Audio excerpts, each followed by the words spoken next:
My neighbor secretly stole my water for years, so I turned off one valve and let physics handle the rest. Hi Reddit. I'm 32M, married, entrepreneur, and this is probably the most satisfying revenge I've ever taken.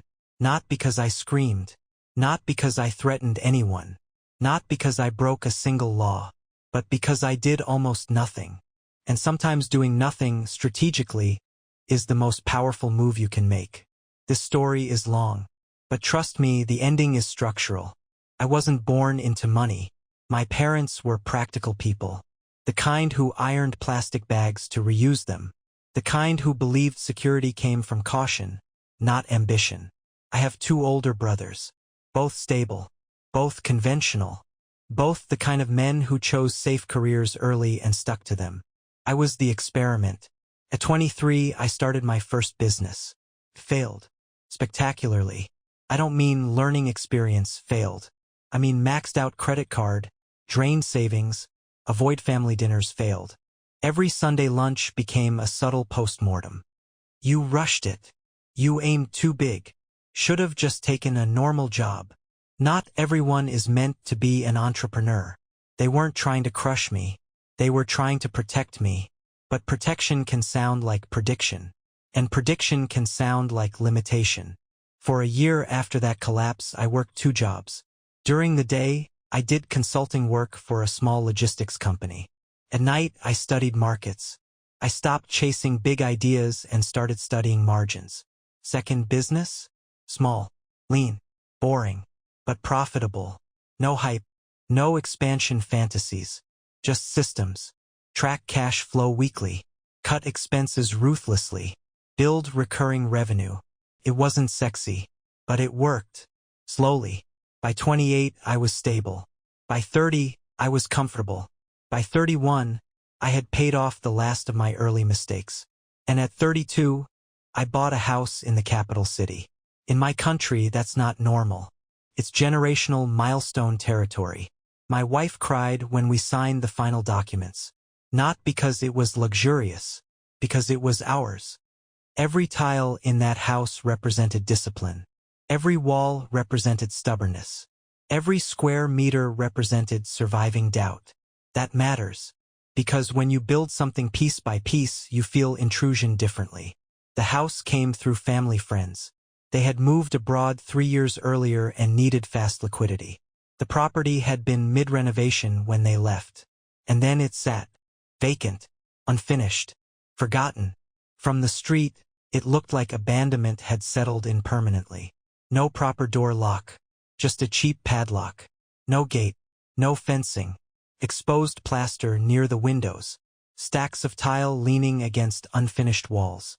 It had potential, which is real estate language for, it's going to cost you time and money, but the location, prime. Walking distance from the metro. Central Market 2 blocks away. School district rising in value. It was the kind of asset that doesn't show up twice. So I bought it and moved in immediately. That's when I realized something important. The house may have been empty, but the neighborhood had been using it. On the very first day I moved in, I found a motorcycle parked inside my garage. Not outside, not by the curb. Inside, like it had every right to be there. For a moment I genuinely thought I misunderstood something. Maybe it belonged to construction workers from years ago. No, it was clean, recently used. Someone had simply decided the space was available. I rolled it out onto the street. I didn't leave a note. I didn't overthink it. That same afternoon, I called a contractor and had a proper metal gate installed. If there's one thing business taught me, it's this: fix the boundary first. That night, around 9 p.m., someone started knocking on the gate. Not politely, aggressively. I watched through the window. Late 60s. Thin gray hair. Permanent scowl. He knocked for 15 minutes. Checked his phone. Kicked the gate once. Eventually walked to the street, grabbed the motorcycle and left. That was my neighbor. He lived in the house directly adjacent to mine. 3 stories. He lived on the first floor. The second and third floors were rented out. Retired mechanic. Tenants were his only income. Apparently, while my property was vacant, He had grown comfortable treating it like overflow. Parking. Occasional storage. Maybe more. When the previous owners told him it was sold, he was furious. I found that out later. At the time, I just noticed the glares. The way he stood slightly too long when I brought groceries in. The way he stopped talking when I stepped outside. My friends had warned me. He doesn't like change. He thinks the block belongs to him. He gets angry when things move. I'm 6 feet tall. I have 3 large dogs. I mind my business, so I wasn't worried. For a few weeks, nothing major happened. Just subtle hostility. Until I noticed something else. When a house stays empty long enough, it becomes psychologically communal. Delivery drivers block the driveway. Neighbors park in front of it without thinking. Kids cut through the yard. I had to install a no parking sign because people kept blocking my gate. Not maliciously, habitually. The house had been part of their environment. And now I was disrupting it. Most neighbors adjusted quickly. But not him. He watched everything. One evening, while I was painting the interior walls, I saw him standing at the edge of his property line, just looking at my plumbing work. Not in a curious way, in a measuring way. At the time, I didn't think much of it. Just another irritated old man. Looking back, that was reconnaissance. My wife and I didn't just buy a structure. We bought proof. Proof that failure at 23 didn't define us. Proof that discipline beats ego. Proof that patience compounds. We painted the walls ourselves. We laid tiles on weekends. We refinished cabinets instead of replacing them. Every improvement felt earned. We weren't flipping the house. We were building stability. So when something feels off in a space like that, it registers differently. You don't just feel inconvenience. You feel intrusion. About 3 weeks after moving in, I was taking a shower. The water pressure dipped. Not dramatically, just enough to make you pause. Like someone else had opened a heavy tap. Then I heard it. A mechanical hum. Rhythmic. Consistent. A water pump. From next door. Now here's how it works in my country. Public water pressure isn't strong enough to push water to upper floors. So houses with multiple stories install electric pumps that push water into rooftop storage tanks. When a tank drops below a certain level, a float valve triggers the pump. The pump runs until the tank refills. Then it shuts off. Simple system. Unless something interferes. That night, as the pump ran, my water stayed weak. When the pump stopped, my pressure normalized instantly. Coincidence? Maybe. But I've built businesses by studying patterns. And this felt like one. I didn't react. I tested. The next day I waited. Pump runs. Kitchen tap weak. Pump stops. Pressure normal. Again. Same result. I didn't tell my wife yet. Because I wasn't sure. But something was forming. And if I've learned anything from entrepreneurship, it's this. Never accuse without data. Observe. Track. Confirm. The system always reveals itself. If my first business taught me anything, it's this. When numbers don't make sense, someone is moving money. Water is just another utility. Pressure is just another signal. Patterns are everything. I didn't confront him. I didn't accuse him. I did what I always do when something feels off.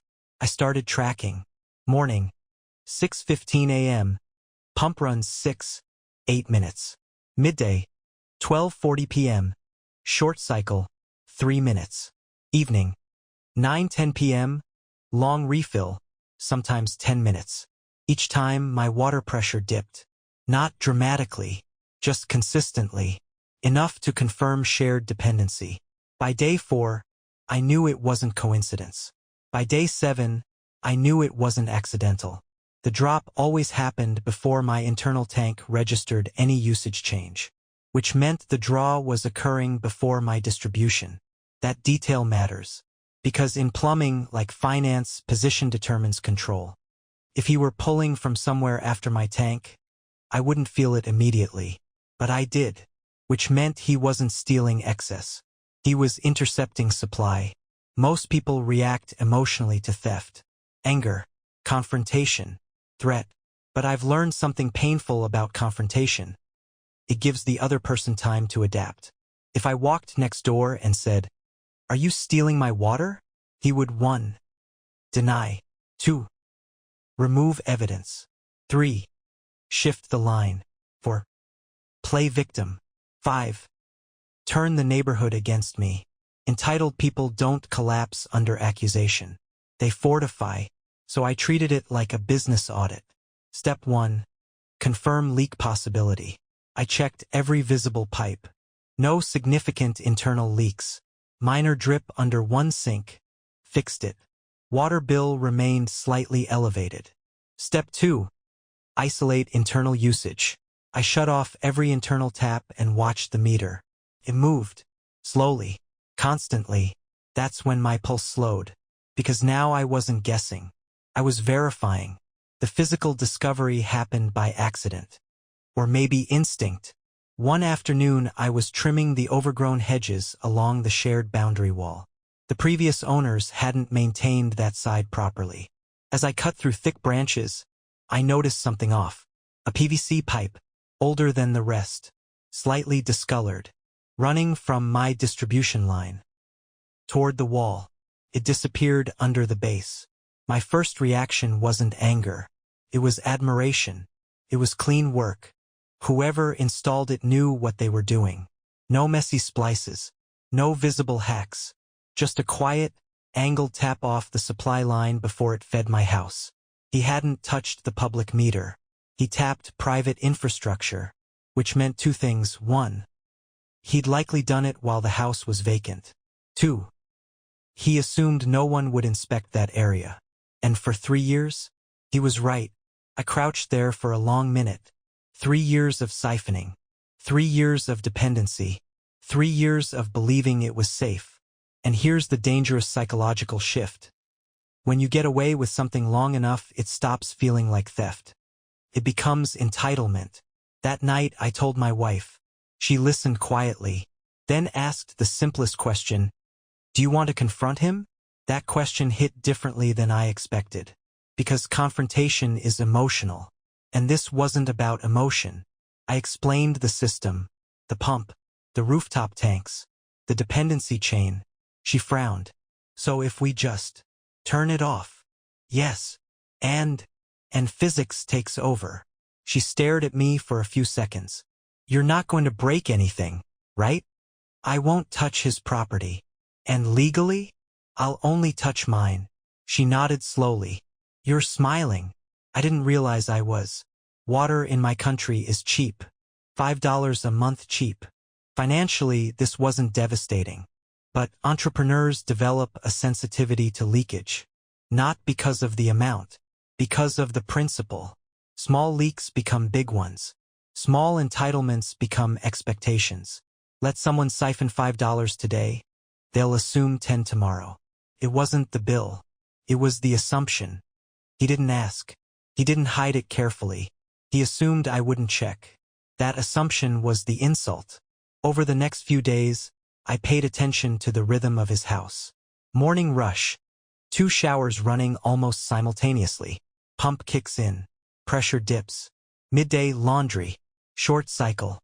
Evening, full tank refill. 3 floors. 3 lives dependent on my supply. The more I observed, the clearer something became.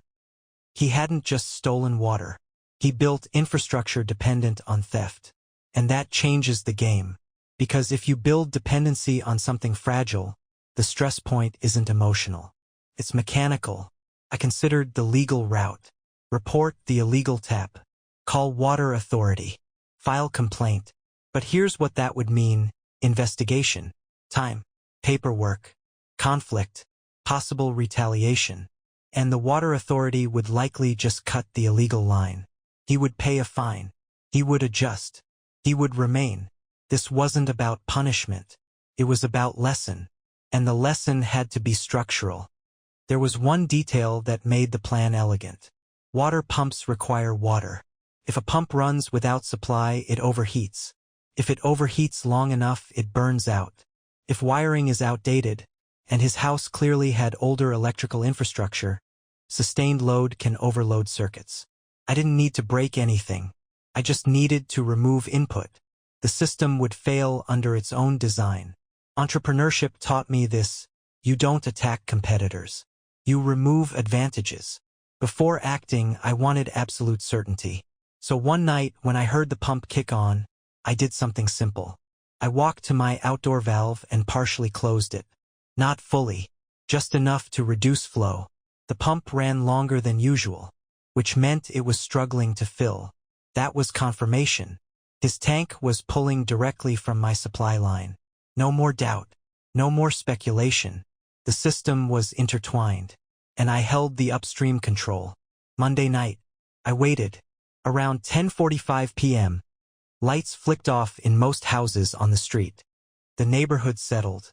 At 11:12 p.m., I heard it. The pump. Long cycle. Night refill.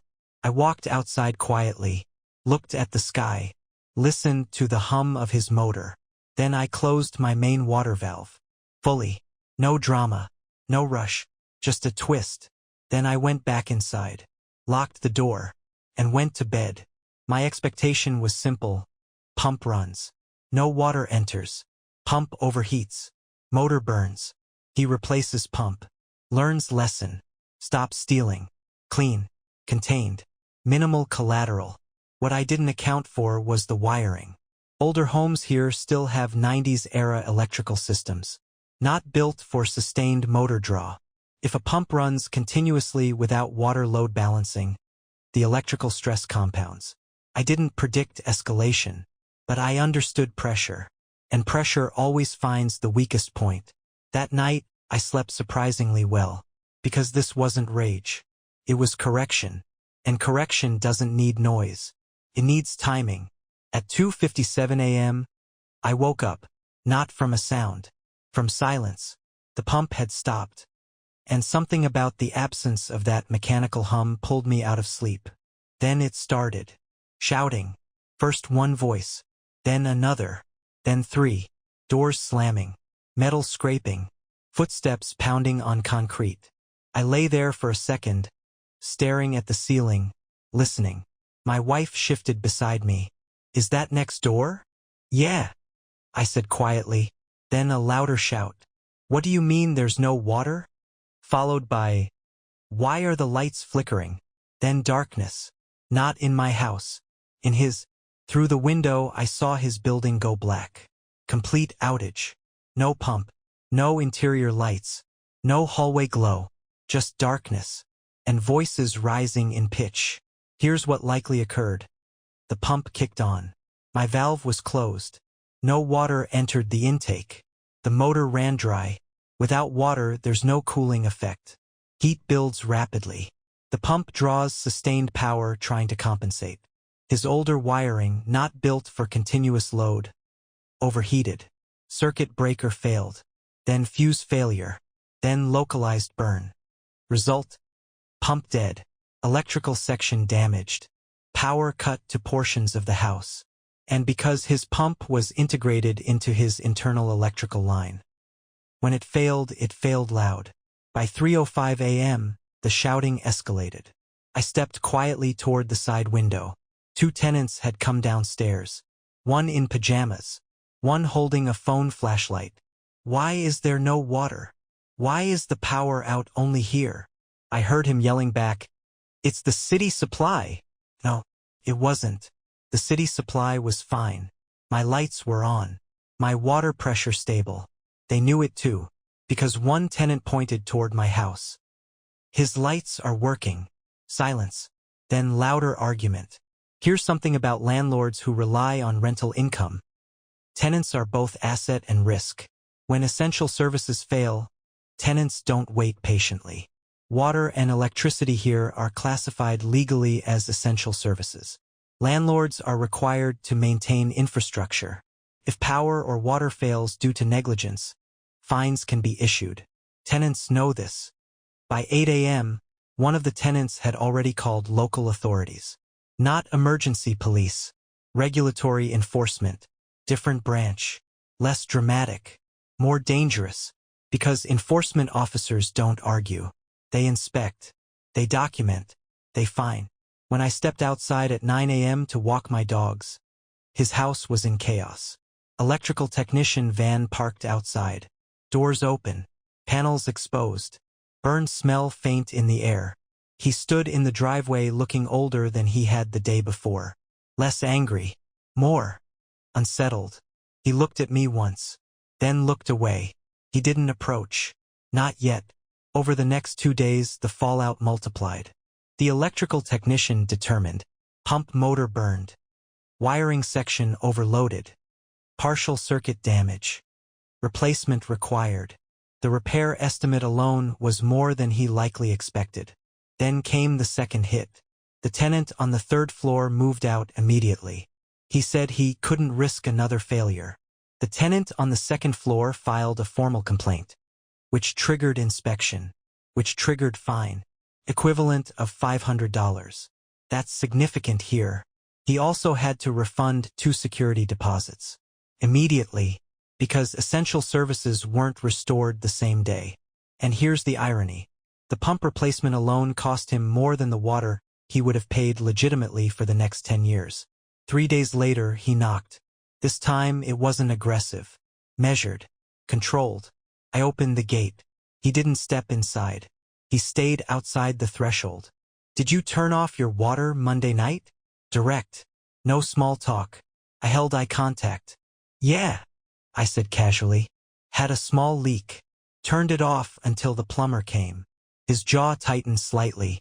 How long was it off? Overnight. Silence. He stared at me for a few seconds, doing the math. He knew, because if my water was off, and his pump ran dry, and his system burned, then his theft had caused his loss. Not me. He exhaled slowly. Oh, okay. And walked back to his house. He couldn't accuse me, because if he did, he would admit tapping my line. So he swallowed it. 2 nights later, I heard scraping. Metal against concrete. Near the shared wall. This time I didn't wait. I turned off interior lights and stepped quietly toward the side window. Flashlight beam. Low. Near the hedges. He was on my property. Inspecting the pipe. Checking whether I'd discovered it. I stepped outside deliberately. Let the door creak. He froze. We locked eyes in the dark. Everything okay? I asked calmly. He straightened up. Thought I heard rats. On my side. I asked. Pause. Yes. I stepped closer. Not threatening. Just steady. My dogs handle rats. Silence. He looked at the ground. Then back at me. Then walked away without another word. That was the moment power shifted fully. Because now he knew 1. I knew. 2. I wasn't afraid. 3. I wasn't escalating. 4. And I had done nothing illegal. And there is nothing more frustrating than being trapped by your own theft. A few days later, one of the former tenants came by. Late 20s. Tired eyes. Hey, you're the new owner, right? Yeah. Did you know he was using your water? Interesting. What makes you say that? I asked. He shrugged. We always wondered why our pump ran weird, and why your house never had pressure issues. They suspected. They didn't intervene, because it wasn't their bill. That's how systems rot. Everyone sees. No one acts. He continued. He told us it was city supply fluctuations. Of course he did. That's what people do when they've normalized theft. They externalize blame. The plumber came the following week. I didn't give him the story. I just said, remove any line leaving my property. Everything must terminate inside my boundary. He found the siphon immediately, raised an eyebrow. You authorized this connection? No. He shook his head. Creative. We cut it, sealed my supply, installed backflow prevention, reinforced the wall section. From that moment on, even if he tried again, it wouldn't work. And I felt something deeper than satisfaction. Security. Without tenants, his house became a cost center. He still had property taxes, electrical repair costs, pump replacement, fine payment, deposit refunds.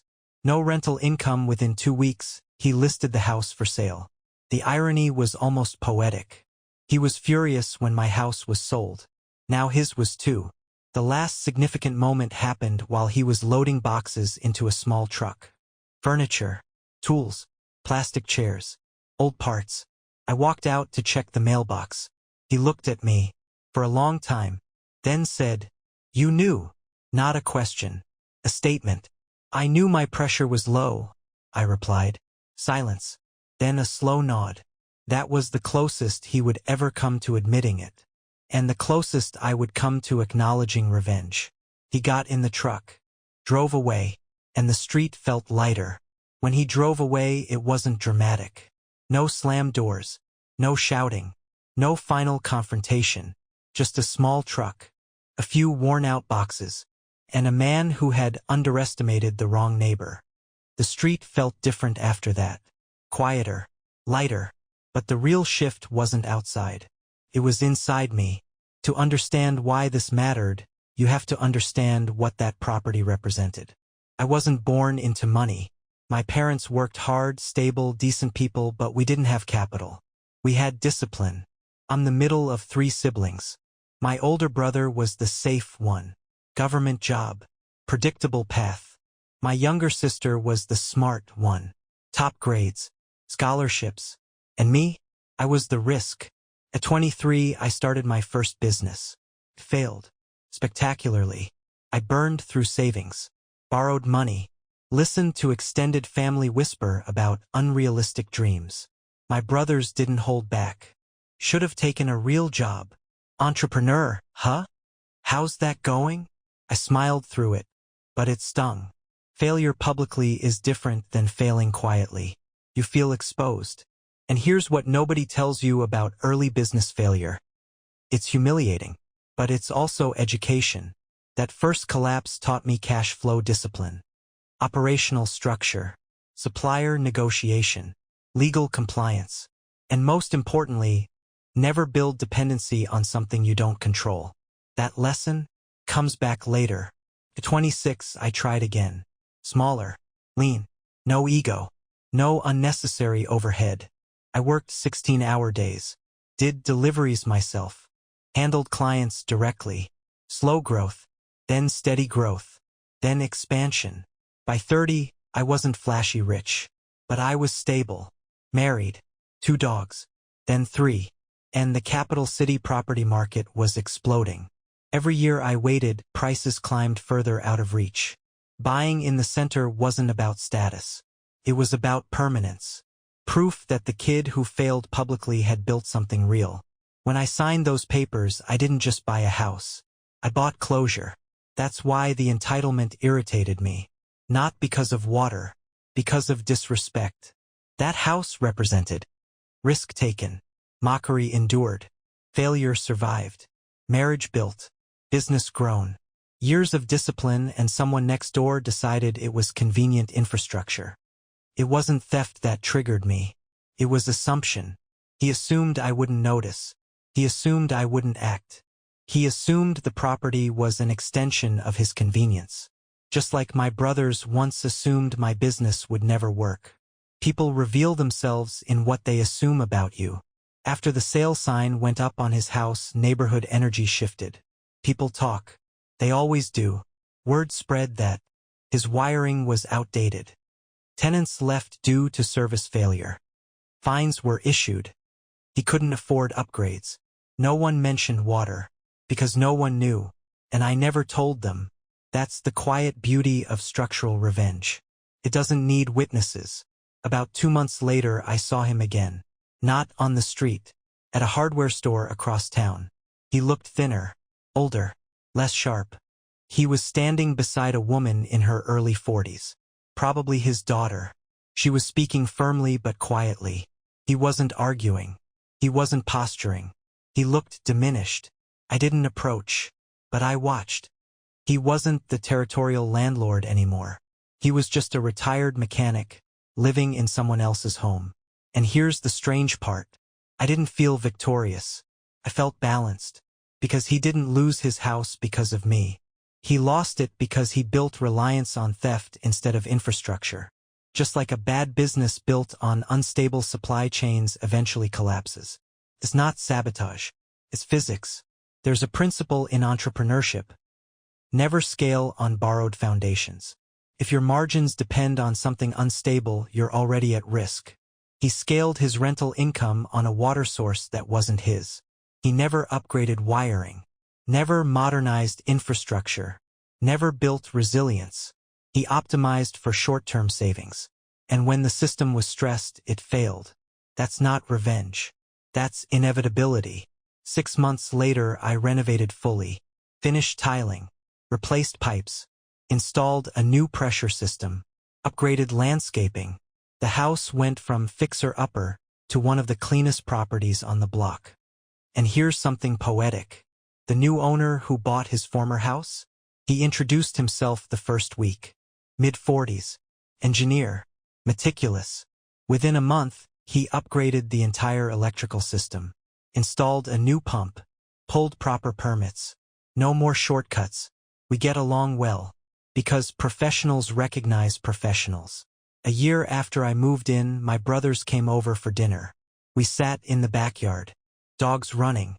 Lights warm. City skyline visible between buildings. My older brother walked the perimeter. "You bought this at the right time," he said. I smiled.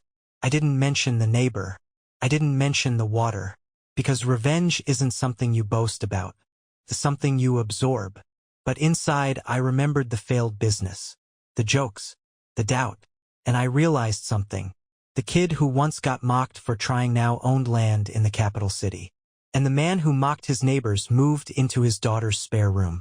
Life doesn't always deliver justice. But sometimes it delivers symmetry. People assume revenge has to be loud, aggressive, confrontational, emotional. It doesn't. Sometimes revenge is closing a valve, documenting quietly, letting physics handle ego, protecting your boundaries. I never yelled at him, never threatened him, never exposed him publicly. I simply stopped letting him benefit from me, and everything else collapsed on its own. The real satisfaction wasn't hearing the 3 a.m. shouting. It wasn't the fine. It wasn't the sale sign. It was this. I didn't become reactive. I didn't let ego dictate response. I let patience do the work. That's growth. At 23, I would have confronted him, argued, escalated. 32, I turned a valve. That difference, that's maturity. When I stand in my kitchen now and turn on the tap, the water pressure is perfect, strong, consistent, clean, no fluctuations, no siphoning, no hidden dependency. It's mine. The house is mine. The infrastructure is mine. And the peace, also mine. Sometimes revenge isn't about taking something away.